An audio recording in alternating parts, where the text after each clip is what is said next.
Hi friends, ഇന്ന് ഞാൻ നിങ്ങളായിട്ട് ഷെയർ ചെയ്യുന്നത് നല്ല വെറൈറ്റി ആയിട്ടുള്ള ഒരു സേമിയ പായസത്തിൻ്റെ റെസിപ്പിയാണ്. ഇത് കുടിക്കാനും നല്ല ടേസ്റ്റാണ് കേട്ടോ. സാധാരണ സേമിയ പായസം പോലെയല്ല, ഉണ്ടാക്കാനും നല്ല എളുപ്പമാണ്. അപ്പോൾ ഇതെങ്ങനെ ചെയ്യുന്നത് നോക്കിയാലോ. ആദ്യം തന്നെ ഞാനൊരു പാൻ അടുപ്പത്ത് വെച്ചിട്ടുണ്ട്. അതിലേക്ക് ഒരു 1/4 കപ്പ് പഞ്ചസാര ഇട്ട് കൊടുക്കുന്നുണ്ട്. ഈ പഞ്ചസാര ഒന്ന് ക്യാരമലാക്കി എടുക്കാൻ വേണ്ടിയിട്ടാണ്. അപ്പോൾ ഒരുപാട് തീ കൂട്ടി വെച്ചിട്ട് ചെയ്യേണ്ട, പെട്ടെന്ന് തന്നെ കരിയും. അപ്പോൾ ഒരു മീഡിയം ഫ്ലെയിമിലിട്ടിട്ട് ഒന്ന് ഉരുക്കിയെടുത്താൽ മതി. പഞ്ചസാര നല്ലപോലെ ഒന്ന് ഉരുകി വരുന്ന സമയത്ത് നമുക്കൊന്ന് ഇളക്കി മിക്സ് ചെയ്യാം. അപ്പോൾ പഞ്ചസാരയുടെ തരിയൊന്നും ഒട്ടും തന്നെ ഇല്ലാണ്ട് നല്ലപോലെ ക്യാരമൽ ആയതിനു ശേഷം നമ്മളിതിലേക്ക് ഒരു 1/2 ടിന്ന് കണ്ടൻസ്ഡ് മിൽക്കാണ് ഒഴിച്ചു കൊടുക്കുന്നത്. ഒരുപാട് കളറാവോളം നിൽക്കരുത് കേട്ടോ, അപ്പോൾ കരിയും. അപ്പോൾ 1/2 ടിന്ന് കണ്ടൻസ്ഡ് മിൽക്കാണ് ഞാനിതിലേക്ക് ഒഴിച്ചു കൊടുക്കുന്നത്. ഞാനിവിടെ ഒരു 300 ഗ്രാം സേമിയ വെച്ചിട്ടാണ് ഈ ഒരു പായസം ഉണ്ടാക്കുന്നത് കേട്ടോ. അപ്പോൾ നിങ്ങൾക്ക് കണ്ടൻസ്ഡ് മിൽക്കിൻ്റെ അളവ് വേണമെങ്കിൽ കൂട്ടി കൊടുക്കാം. എന്നിട്ട് നല്ലപോലെ ഇളക്കിയൊന്ന് മിക്സ് ചെയ്തെടുക്കുക. അപ്പോൾ നമുക്കൊരു ടോഫിയുടെ ടേസ്റ്റാണ് ഈ ഒരു പായസം കിട്ടുക. സാധാരണ ക്യാരമൽ ചെയ്ത് മാത്രം ചെയ്യുകയാണെന്നുണ്ടെങ്കിൽ ഈ ഒരു ടേസ്റ്റ് അല്ല കിട്ടുക കേട്ടോ. അപ്പോൾ നല്ലപോലെ മിക്സ് ആയതിനു ശേഷം ഇതിലേക്ക് നമ്മൾ പാൽ ഒഴിച്ചു കൊടുക്കുന്നത്. ഞാനിവിടെ 2 ലിറ്റർ പാലാണ് എടുത്തിട്ടുള്ളത്. അതിൽ നിന്ന് ഒരു പകുതി ഇതിലേക്ക് ഒഴിച്ചു കൊടുത്തിട്ടുണ്ട്. എന്നിട്ട് നല്ലപോലെ ഇളക്കി മിക്സ് ചെയ്യുക. ഈ ഒരു സമയത്ത് നമ്മൾ ക്യാരമലാക്കി എടുത്തിട്ടുള്ളത് കുറച്ച് ഇങ്ങനെ ക്രിസ്റ്റലായിട്ടാവും ഉണ്ടാവുക. അപ്പോൾ നല്ല ചൂടിൽ ഇളക്കി മിക്സ് ചെയ്യുമ്പോൾ നല്ലപോലെ ആയി കിട്ടും. അപ്പോൾ മുഴുവൻ പാൽ ഒഴിച്ചിട്ട് പാലൊന്ന് തിളച്ച് വരുന്ന സമയത്ത് വറുത്ത് വെച്ചിട്ടുള്ള സേമിയ ഇട്ട് കൊടുക്കുകയാണ്. ഞാൻ കുറച്ച് ഫാസ്റ്റായിട്ട് കാണിക്കാനുള്ള കാരണം സേമിയ പായസം ഉണ്ടാക്കുന്നത് എല്ലാവർക്കും അറിയുന്ന കാര്യം തന്നെയാണ്. അപ്പോൾ ആ ഒരു ഫസ്റ്റ് സ്റ്റെപ്പ് മാത്രമേ ഇതിന് കുറച്ച് വ്യത്യാസമായിട്ടുള്ളൂ. അപ്പോൾ അതുകൊണ്ടാണ് കേട്ടോ.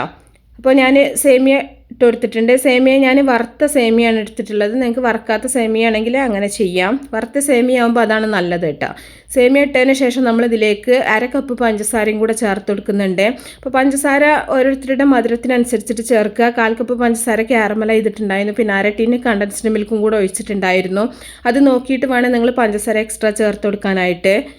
ഇതിലേക്ക് നമുക്ക് ഒരു നുള്ളു ഉപ്പും കൂടെ ചേർക്കണം. നമ്മൾ പായസത്തിൽ ചിലർ ഉപ്പ് ചേർക്കാറില്ല. എന്നാൽ കുറച്ച് ഉപ്പും കൂടെ ചേർത്തിട്ട് നമ്മൾ മിക്സ് ചെയ്യുകയാണെന്നുണ്ടെങ്കിൽ നല്ലൊരു ടേസ്റ്റുള്ള മധുരം ഉണ്ടാവുള്ളൂ കേട്ടോ. മധുരം നല്ലൊരു ബാലൻസ് ആയിട്ടുള്ളൊരു മധുരമാവും. അപ്പോൾ നല്ല പോലെ തിളച്ചിട്ട് സേമിയ പെട്ടെന്ന് തന്നെ വെന്ത് കിട്ടും. അപ്പോൾ കുറച്ച് ഉപ്പും കൂടെ ചേർക്കുന്നുണ്ട്. എന്നിട്ട് ഒന്നും കൂടെ നമുക്ക് മിക്സ് ചെയ്തെടുക്കാം.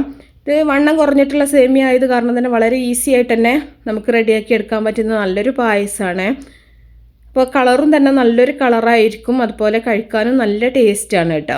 ഇനി ഇതിലേക്ക് നിങ്ങൾക്ക് വേണമെന്നുണ്ടെങ്കിൽ ഏലക്കാപ്പൊടി ചേർക്കാം. ടോഫിയുടെ ആ ഒരു ടേസ്റ്റ് മാത്രം മതി എന്നുണ്ടെങ്കിൽ ഏലക്കാപ്പൊടി ചേർക്കേണ്ട ആവശ്യമില്ല. ഞാനിതിലേക്ക് കുറച്ച് ഏലക്കാപ്പൊടിയും കൂടെ ചേർക്കുന്നുണ്ട്. അപ്പോൾ ഏലക്കാപ്പൊടി നിങ്ങൾക്ക് വേണമെന്നുണ്ടെങ്കിൽ ചേർത്താൽ മതി കേട്ടോ. ആ ഒരു ടേസ്റ്റ് മാത്രം മതി എന്നുണ്ടെങ്കിൽ അങ്ങനെ മതി.